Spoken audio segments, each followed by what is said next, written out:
As promised, we are going to be talking about some of these steps in the IUPAC nomenclature method.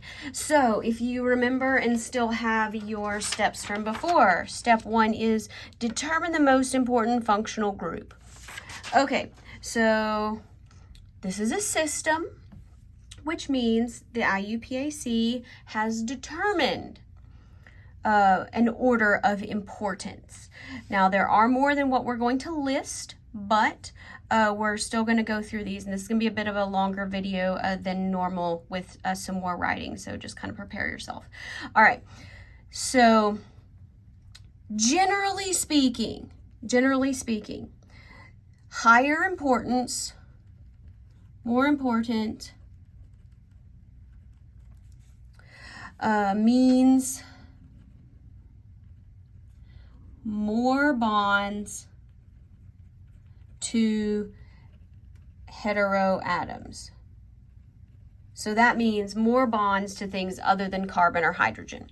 Okay, so we're going to make a list. This is going to be the most important, all the way down to the least important. All right, and we may even have to turn the page. So here we go. First, the most important is going to be the carboxylic acid. There we go. All right, so if you remember, this was the R group, C, double bond O, single bond OH. So its suffix is OIC, and I'm going to go through and we're going to name all these later. And so this is our suffix, our prefix. There's not a prefix. Okay, so the suffix is oic and acid. So we have to say it's an acid, just like we do in non-organic and inorganic. Okay, the next one is going to be the esters. That should make sense. So here you have the R, double bond O, single bond O, and another R group. Okay, so this is going to be kind of weird. The suffix is YL and O8. Esters are very complex to name. So you name the single bond side, the carbon chain first, and then you name the carbonyl side second. Again, I'm going to go into how to do all that later. And you also have a prefix. It's called oxy, oxo. All right. Again, just kind of identify what's going to be most important. Okay, after that, we have our acid chlorides or our acid halides. So this is our R, double bond O, and Cl, or halogen of your choice. Okay, so the suffix on these is OYL, and then R, whatever I. So in this case, it would be chloride. All right, so in a prefix, because we have that too, halo, so like chloro, oxo. Notice the carbonyl groups are most important here. Next, we have our amides. So these are our R, double bond O, single bond N, HR2. So, and such. So the suffix here is amide. Oh, that's so nice and easy. Okay, these are amino-oxo prefixes. Next, we have our aldehydes. So this is where we have our carbonyl group on the end of the molecule. It has a suffix of Al, so formaldehyde. There we go, and a prefix of oxo. Okay, next then we have our ketones. So here is we have our R, our carbonyl group in the middle of the chain. These are ONE as our suffix. And our prefix is oxo.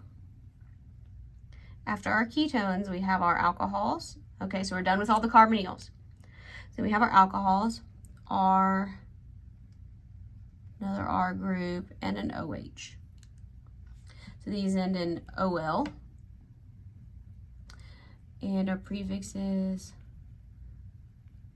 hydroxy.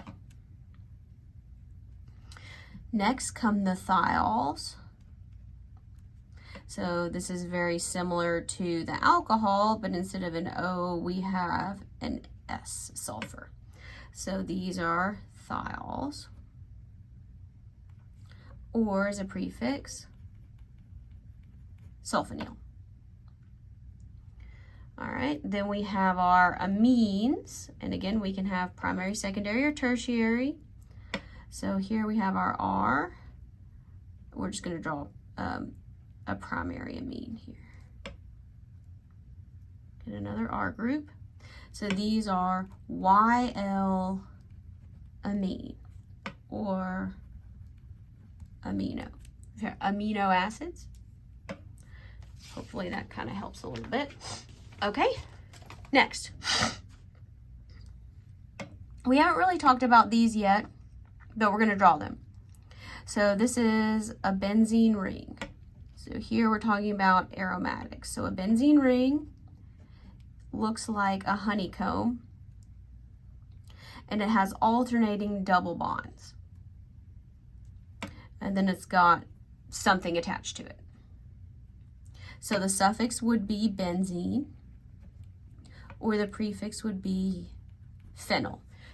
And you will hear both of these used very frequently. Again, we'll talk more about those later. All right, so after benzene, now this is going to make something that doesn't make quite as much sense. After that come our alkenes. You would think that, so this is where we have our double bond.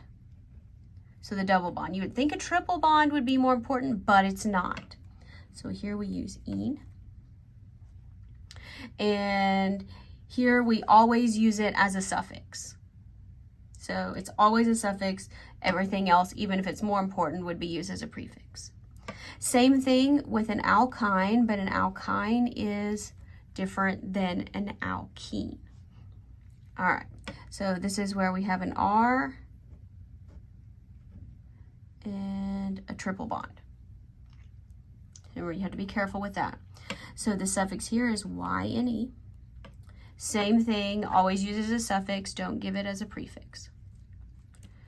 Next are alkyl halides. So this is our R's, and then X is a halogen. So fluorine, chlorine, bromine, or iodine. No suffix, you just use it as the prefix, halo. Or you can say chloro, iodo, bromo, as well. Then we have our ethers, which is our R, O in the middle, and another R. And here, no suffix, use our prefix, alkoxy. And then our least important are just our alkanes. Those are just our single bonds. No prefix, and the suffix is just alkyl. Okay, so if you're tired of writing all those, I understand. So this is kind of the steps here to identifying, some of our functional groups and our important ones.